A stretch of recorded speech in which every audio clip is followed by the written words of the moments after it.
So we've talked about Belly and Conrad's relationship. Let's talk about their love languages because each of them have a different love language and some have a few more than others. But I think it really speaks volume to their personality because we see with Belly, she needs to hear the words, I love you. That is what she needs from Conrad. So that is words of affirmation. She needs that verbal meaning behind those words to know that he really means what his actions show. Whereas Conrad, he thrives on acts of service and gift giving and just spending time with her. And he did it all through both seasons.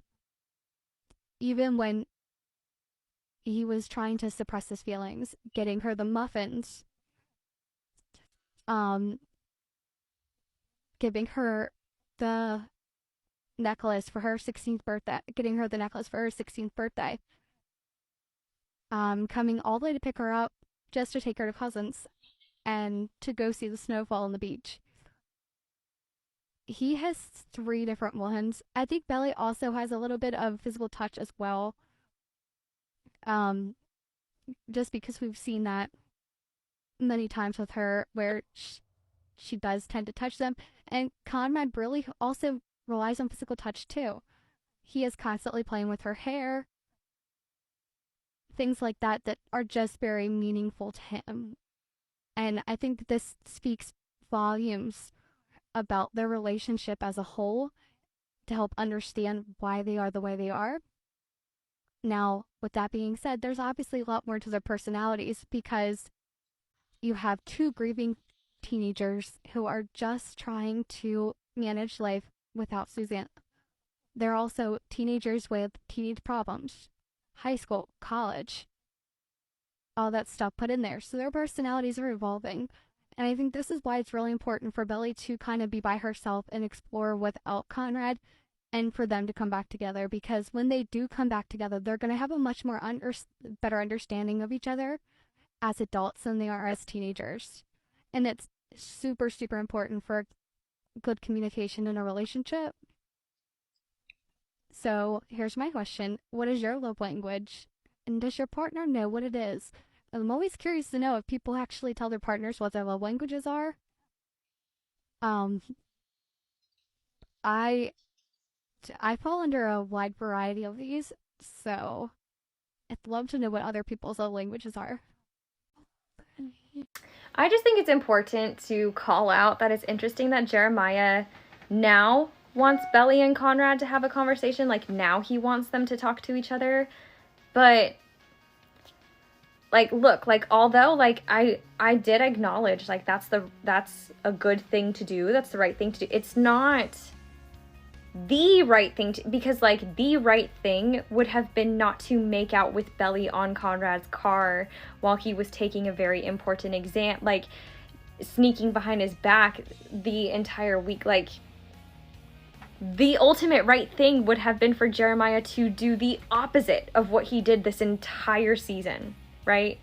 But like it's just so like wild to me that like it's like only when he sees Conrad completely defeated or like suffering, or when he feels like he's really gaining momentum with Belly, that he starts being kind to Conrad. It's only when he feels like he's got Belly on his side that he starts feeling concerned about his brother or concerned about his brother's happiness. And I do find that really concerning, that it was only after Belly did kiss him and it was only after he did see how hurt Conrad was that he started acting loving or concerning towards him, but didn't even really apologize.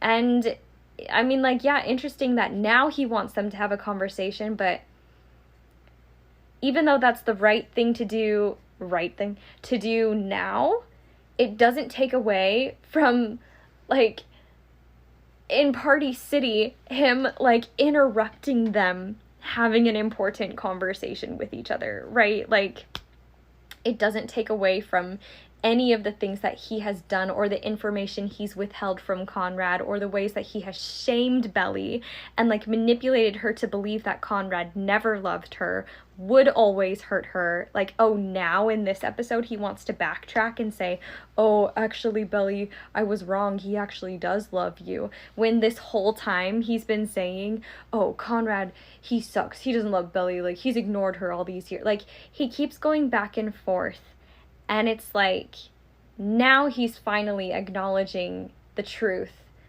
when he has made a deliberate decision that has brought both Belly and Conrad to the edge of a cliff with their ability to even like see the truth in each other. They're not able to at this point, and now Jeremiah wants them to talk.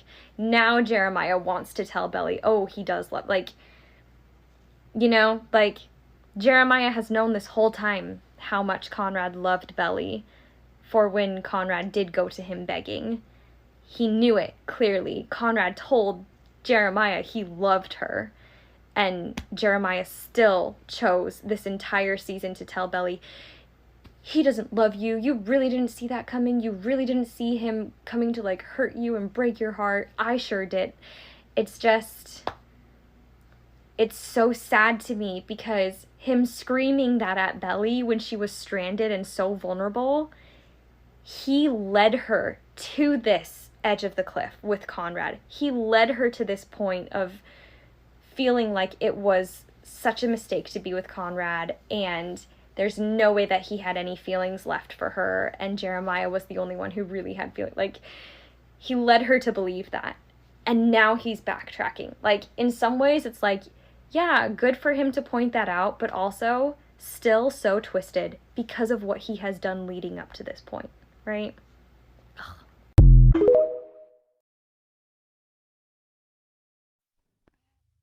So in season 2, episode 7, we get a conversation between Jeremiah and Conrad on the beach, where Jeremiah once again has Conrad apologizing to him. Please excuse the cat that's purring on my lap, because he thinks that he is a lap animal and needs to be pet 24/7. So in the kitchen scene, they come in from outside, they say bye to Adam, the whole 9 yards there, and Jeremiah tells him Stanford is your dream school, and he's not going to let him give up his dream to stay at Brown just to do right by him. But there's an unspoken thing here, and it's a little more obvious for Team Conrad because we've seen and dove so deep into these episodes. Part of the reason why he doesn't want to go to Stanford is because he doesn't want to be away from Belly. He wants to make things work with her. And we know at this point that he wants to tell her that he's still in love with her. But he doesn't know if he should, and we hear him tell Steven that later on. But that's very important because it shows that his plan was always to fight for Belly.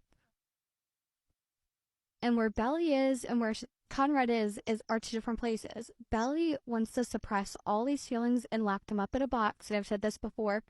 She refuses to open that box. But what she doesn't realize is that even once he's away, she's still going to have those feelings come up, but they're going to be magnified 10 times more when she sees him again.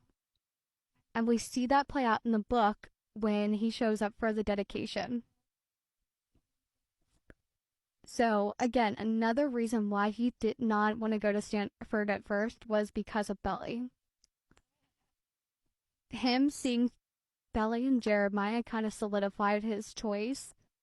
He knew that he could not love Belly right now. He needed to go to Stanford, and we see him make that choice later when in season 2, episode 8, which breaks my heart every time. And if you were in our live the other night on Sunday night, you saw me cry at the exile scene.